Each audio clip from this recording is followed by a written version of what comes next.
Welcome back.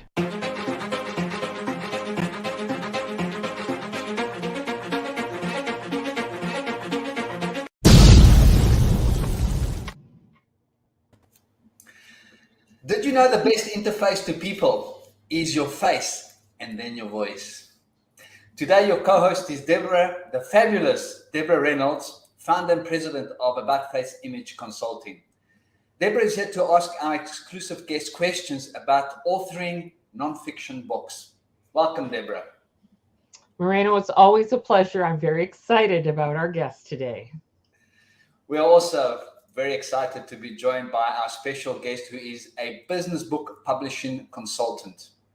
Here are a few relevant and compelling highlights about our guest. She is the founder of Author Nation.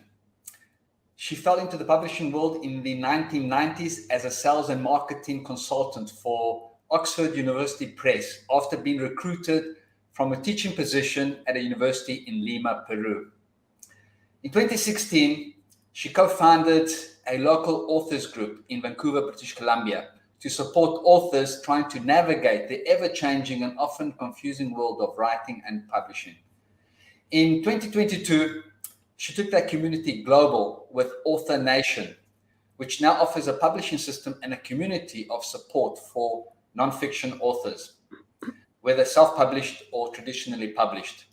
She is here to get you unstuck and ready to be a successful nonfiction author. Here to discuss the dangers in the business of publishing is Melody Owen. Welcome, Melody. Thank you very much. Attendees with questions, add them to the chat and Melody will address them at the end. This is going to be an intriguing session. Take it away, Deborah. Thank you, Moreno. Melody, I'm really excited that you're here because this is such an important role that you play in helping people create that voice and deliver that voice in a written format so it's forever a legacy.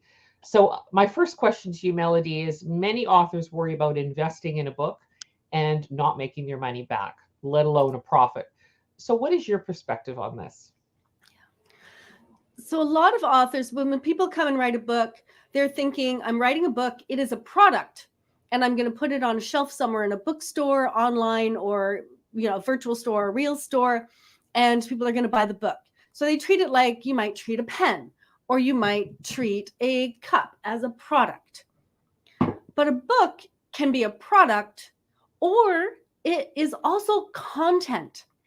And so when we start shifting our thinking of, okay, the only thing I can do with this book is sell it for $10.99 or $29.99 or whatever you're selling it for. Instead of just thinking I can sell the book, we think, what else can I do with the book to bring in new business, to boost a speaking career, or whatever your ultimate goals are? And when you start thinking about it that way, the money you're putting into the book production and publishing and promoting, that is part of your marketing budget. And so you're thinking, okay, I'm not trying to actually make that back on the sale of books. I'm trying to make that back on something else. And what is that something else? That's the important piece, whether it's a speaking career, whether it's gaining new clients, whether it's raising your status in your industry and therefore being able to charge more, or whatever it happens to be. And so we want to shift our thinking from I'm writing a book as a product to I'm writing a book. It could be a product, it could be content, it could be both. And I've had, I had one client who wanted to create a book, and, she wanted to put everything in it, and she wanted to have an ebook for subscribers. And I thought, we sat down and I said, look, you're not going to write a short ebook for subscribers and a whole ebook and put it out for a book sale. Like, let's pick a goal. Let's pick one goal. Let's not try to make a 300-page book as an ebook as a lead magnet and the same thing out. And so we had to break that down. I said, you can do 2 books, but think about what your goal is, what the content you need for that goal, and then how to present that content, whether through an ebook or another manner. And so think of your content first and think of your book as content. I love that. And the idea of it is the content, repurposing it for all different types of uses is incredibly important. And this way people are leveraging their not only their knowledge, but their ability to touch base with people for several reasons, which increases the opportunity for people to purchase. Exactly. So yes, and repurposing when you write a book, repurposing that content is incredibly important. Yes, definitely. So, Melody, another question. What are the 3 most important considerations before starting a book project? Yeah. A lot of times when people want to start a book project, they jump into writing. They start writing the book. And usually when people do that, somewhere along the line, they get stuck, or they realize that they have a lot of content and it's disorganized, or they get overwhelmed, or lots of things happen. So I always say we want to look at 3 things before we even start writing. First off, like I alluded to earlier, you want to set your goals. If you are thinking, I want a lead magnet and I want to sell a book and I want this and I want that, you're going to end up getting overwhelmed and stuck. So the first thing is, what is it that you want this content, this book, to do for your life, to do for your business? That's number 1. And once you understand that, then we want to look at your audience. And what does your audience want for their life and for their world? And it may be that they're building a business, or it may be that they want to get healthy, or they want to become a better parent. What is it that they want? And so we look at your wants and we look at their wants, and then we bring them together. And then the third thing is, now we know what you want and what they want. What is that one big idea?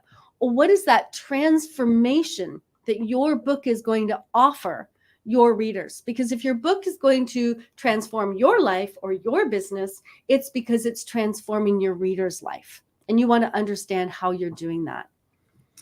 Those are the 3 things that I think you want to consider right off before you even put pen to paper. Set your goals, know your audience, and understand the big idea or transformation that this book will bring. Yeah, beautiful. To keep those 3 elements in mind are critically important.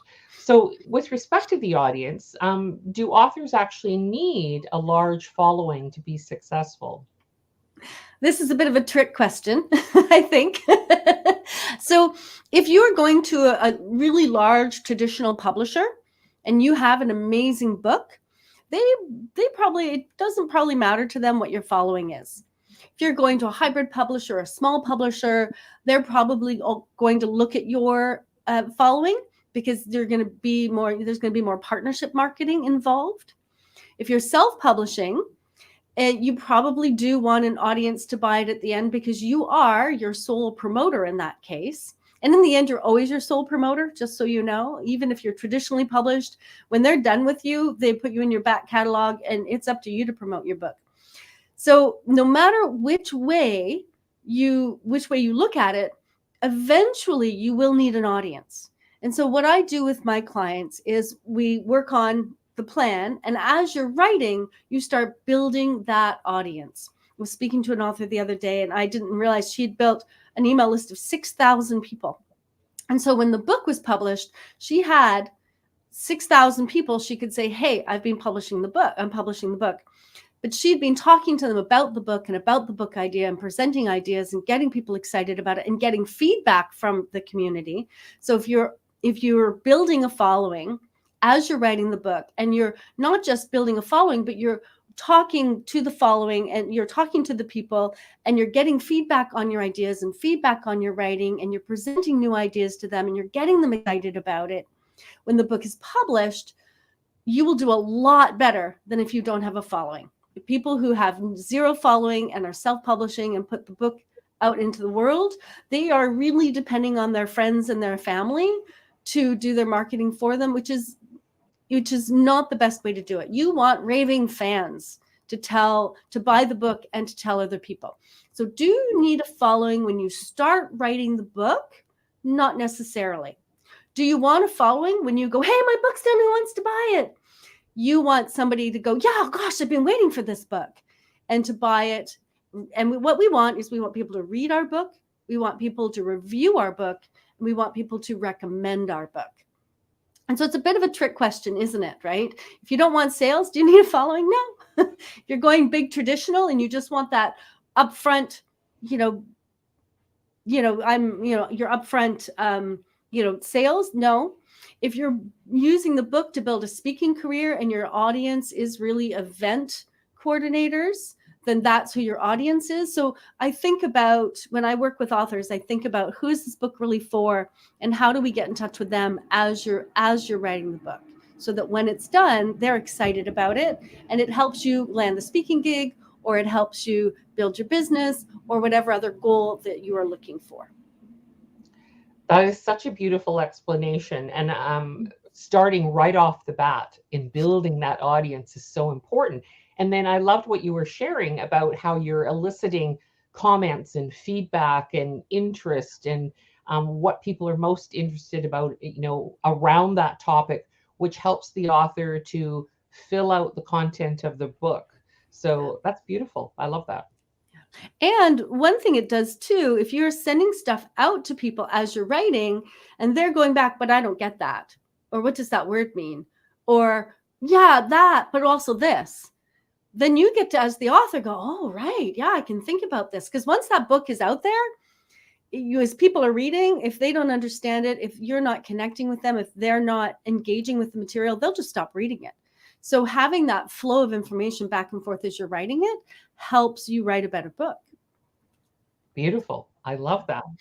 So there are some promises that we hear out there, Melody. So we hear many promises today of write a book in 5 days, or even without even writing a word. So what is your view on this promise?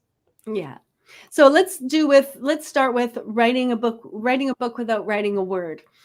Sometimes what they mean is you can dictate your book, which still means you need to find time to dictate the book. Sometimes they mean use artificial intelligence, where you use one of these programs where you put in a concept and it spits things out. Amazon, for example, and other book publishing or distribution companies are getting really smart, and they're using the same artificial intelligence to find people who are plagiarizing. So if you're planning on using artificial intelligence to, and what artificial intelligence is doing at the moment is it's going through the internet, grabbing things that it thinks it relates, and it's plopping it down. I've done a test and I grabbed what it gave me and I put that in Google, and it brought the exact same words up from somebody's blog post. You do not want that in your book. Some of them are paraphrasing. And at the same time, you want to be careful about, using systems that in the end aren't going to serve you, and you're not bringing your personality and your life and your unique ideas to the table. So that's the one thing about, writing without writing a word. You're either still finding another way to develop the content, and there are lots of ways to do that, or you're using artificial intelligence, which I wouldn't recommend you do. So the 5-day, write a book in 5-day promise. So sometimes I sit down with a client, and the client, we work on the book concept and the outline and the timeline, and we work on all the details. And then they go off and they take a retreat or a 5-day vacation or a 2-week vacation, and they just pump out that book because they have trouble finding time in the day, every day, to write. And so for them, they're like, no, I'll just take a vacation. I'll just get it done. And then they come back with a first draft, and then we work through it from there. But they don't come back with a book that's perfect and with a book cover, and it's formatted and it's beautiful, and you're going to put it out in Barnes and Noble. They come back with a good first draft that we can work with.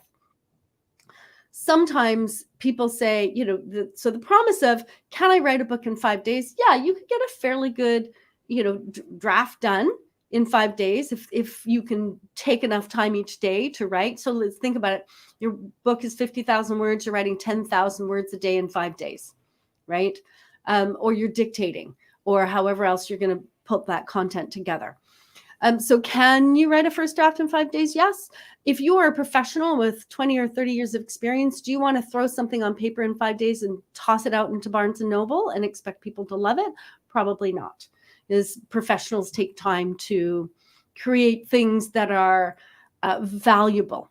And so that's my answer to, can you write a book in 5 days? Most of my authors try to write a certain amount of words each day, so many days a week. And so I sit down with them and I break it down. It's like how busy you are, how much time do you have? Do you want to, how do you want to get the content done through interviews, through teaching a workshop, through, writing? There's lots of ways you can do it. We figure out how they're going to do it. We figure out how long it's going to take to get that done. And then we create a plan based on that. Very few people tell me they want to finish their first draft in 5 days.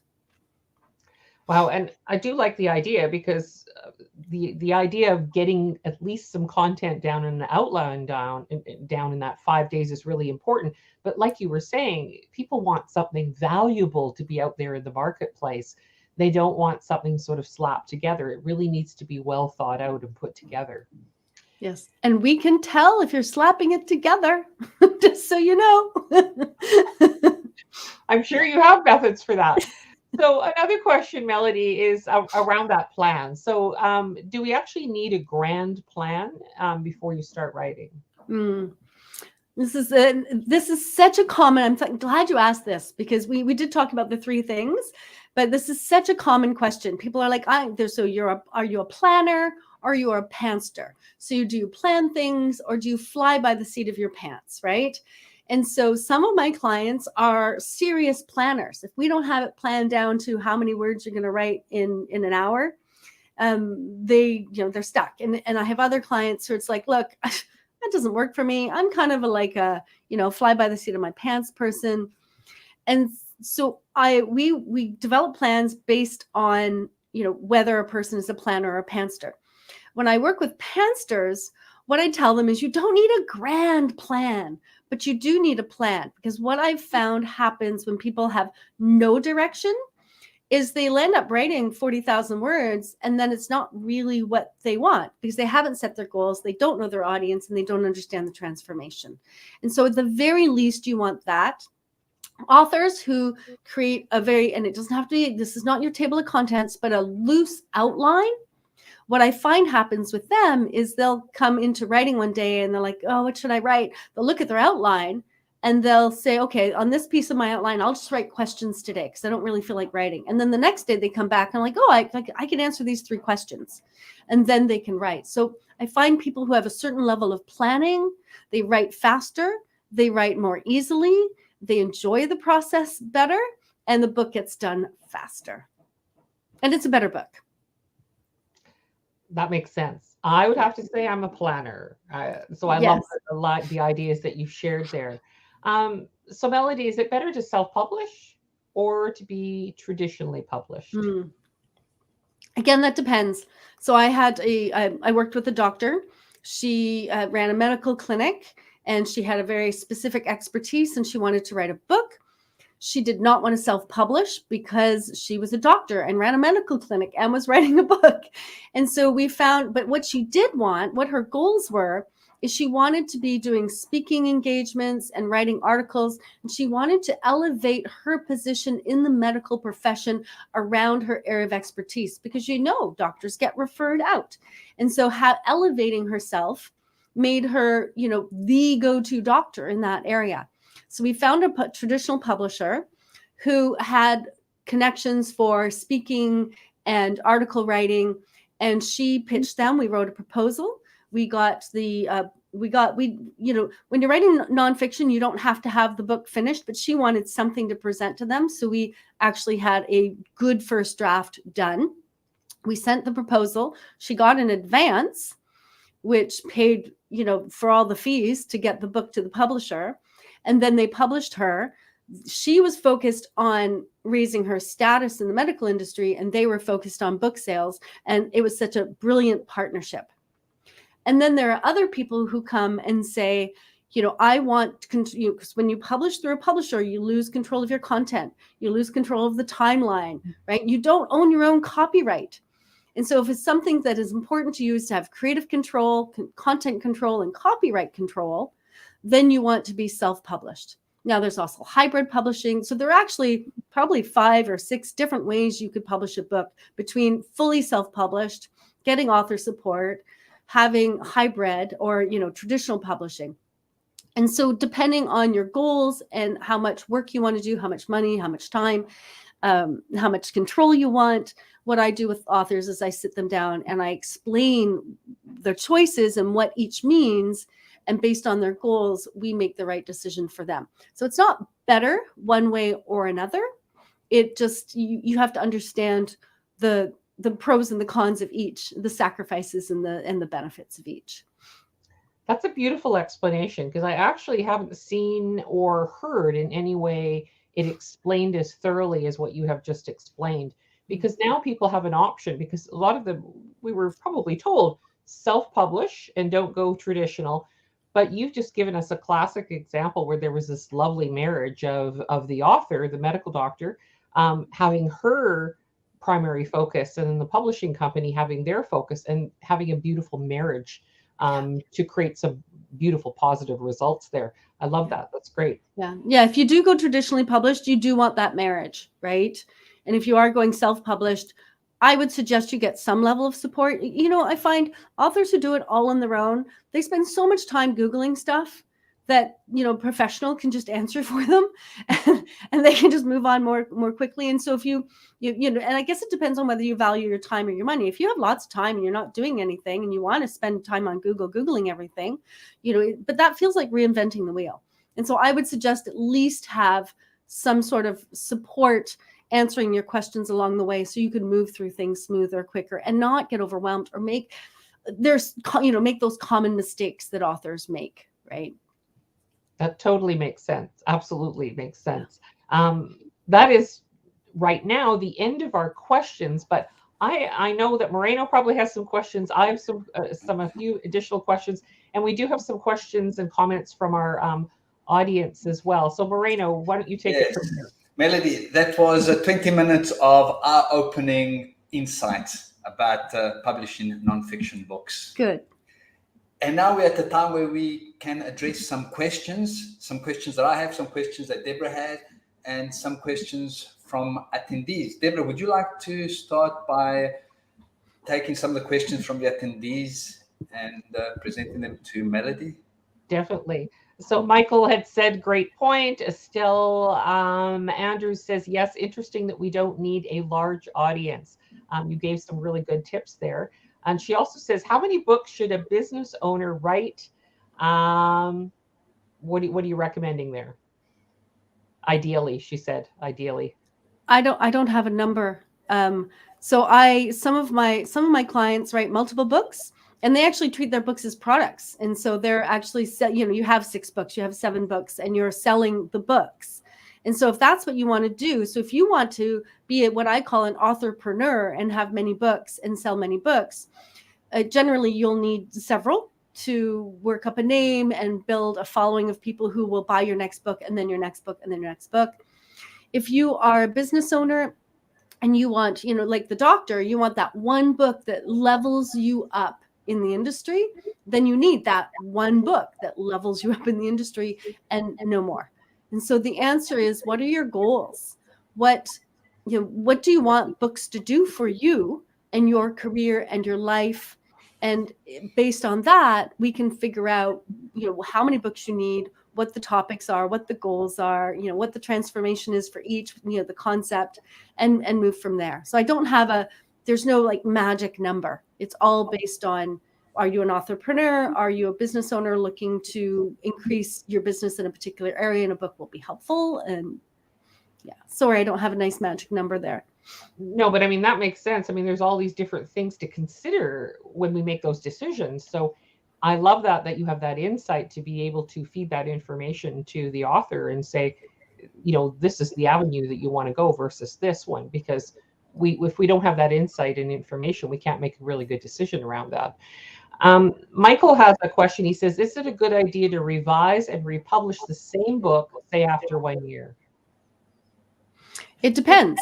So if you write a book that is what I'll call evergreen, and the information stays the same and it never changes, then you wouldn't necessarily need to update or revise the book for several years until you realize, okay, there's something new in the industry that I really need to update and revise this book, or I need to write a new book. If you are writing a book, and not a client, but a friend of mine in the publishing industry, he wrote a book about being being the best-selling author on Amazon, and he had to revise the book. And he has to revise the book almost every year, because Amazon and how things work can change so often that he needs to revise the book annually and put out a new book, because things are different. So Michael, it depends on how fast things change and how much information in your book needs to be updated. And so if it's evergreen and it's valid for 5 years, you don't need to touch it. Put your time and energy into promoting the book, or fitting or integrating the book into your business, rather than continuing to adjust the book. If the book's not working, then maybe you want to look at the content and say, why is this book not working? And then revise it accordingly. I hope that helps you, Michael, and I hope that answers your question. Let me know if you have a follow-up question on that. Melody. So I do have, sorry, Moreno, I have one more question that I want to ask that's really important, and because I've heard this in the industry a lot. And this is around, what are the different status levels for bestseller? People say I'm an Amazon bestseller. Others say I'm a New York Times bestseller. And people go, well, one is better than the other. Like, what are the different types of bestsellers that we could actually attain in the industry for status purposes? Yeah. So an Amazon bestseller, the author has found a category that doesn't have as many book sales in it. And if they're working the system, they find a category that doesn't have as many sales in it, and then they launch the book in that category, a relevant category, of course. And then they have this email list and friends and family or whoever who then come and buy the book all at once. That pushes the book into the threshold of bestseller. They can capture that screenshot, and forevermore they can be an Amazon bestseller. Other people put their book on Amazon and they don't do that campaign, but for whatever reason, they've got some great reviews, they got, press releases, they've got media attention, people notice it, and it naturally comes to the top, and they can capture it. If you want to be a bestseller on the New York Times or, some other list, it depends on their criteria. Some bestseller lists, Publishers Weekly, how many print books were sold that week in the United States, in the system that counts the books. It's very specific. There are some bestseller lists that work on quantity of books sold in a week, and some work on quantity of books sold in the week and what the editorial team thinks. So there's quite a bit of there's no like hard fast how do you become a bestseller. So some books and some people have said, well, I need to sell 10,000 books or 20,000 books to become a bit like a bestseller on, let's say, the New York Times, and they've gone and bought the books and they've been caught, and that hasn't worked out for them. So I wouldn't recommend trying to game the system, and I think that's why some places also use editorial opinion on best books as well. There's publishing world is never straight and clear, unfortunately. Good to know. Over to you, Moreno. Melody, there's time for one more question. What is the one biggest advantage of having a self-published book from a business point of view? Yeah. So so there's a couple ways I could answer this. In terms of in the publishing world, if you self-publish, you have control over the content, you have control over your creativity, you have control over the copyright. Whereas if you get traditionally published, they have control because they're the ones investing the money in the book. They're paying for the formatting and the cover and the marketing and the whole bit, right? And so they also take control of your book. And so if you think about publishing, then that would be the best thing in self-publishing, is to have control of your content, your copyright, and your creativity. In other terms, so I was talking to an author a while ago, and they were traditionally published, and she said, I didn't realize that once the big to-do was over, I was on my own, and I had to promote my own book. But now, whenever I promote my book and sell it, they're getting a cut forevermore. the traditional publishers get a cut. And so depending, and the other thing traditional publishers want, they want a book as a product. They don't want book as content. And so there may be rules about putting your book content out into the world in other places because you've signed this contract with a traditional publisher. So if you want to use your book as content and you want to have full control over where it goes, how it goes, do you turn it into a blog post? Do you turn it into a podcast? Does it become your signature program? If you want full control over all of these things, you want full control over your book. And so that might be one of the biggest advantages business-wise why you might want to self-publish. Have I answered your question, Moreno? Indeed you have. Thank you so much for You're sharing welcome. your knowledge and experience in this most important field. Thank you so much for having me, Moreno and Deborah. It's been wonderful. I've really enjoyed being here. We appreciate you taking the time to join us. Deborah, thank you so much for co-hosting You Now Online Live, where we give business owners an easy and quick way to increase their visibility, exposure, and influence. My pleasure, Moreno. Always, Melody. Thank you so much. Beautiful. To our attendees, a big thank you. Now it is your opportunity to be next on You Now Online Live. It is easier than you think. Start increasing your visibility, exposure, and influence the quick and easy way. The application link is on the webpage and also in the chat. In the meantime, to your continued success and good health, goodbye until we meet next time.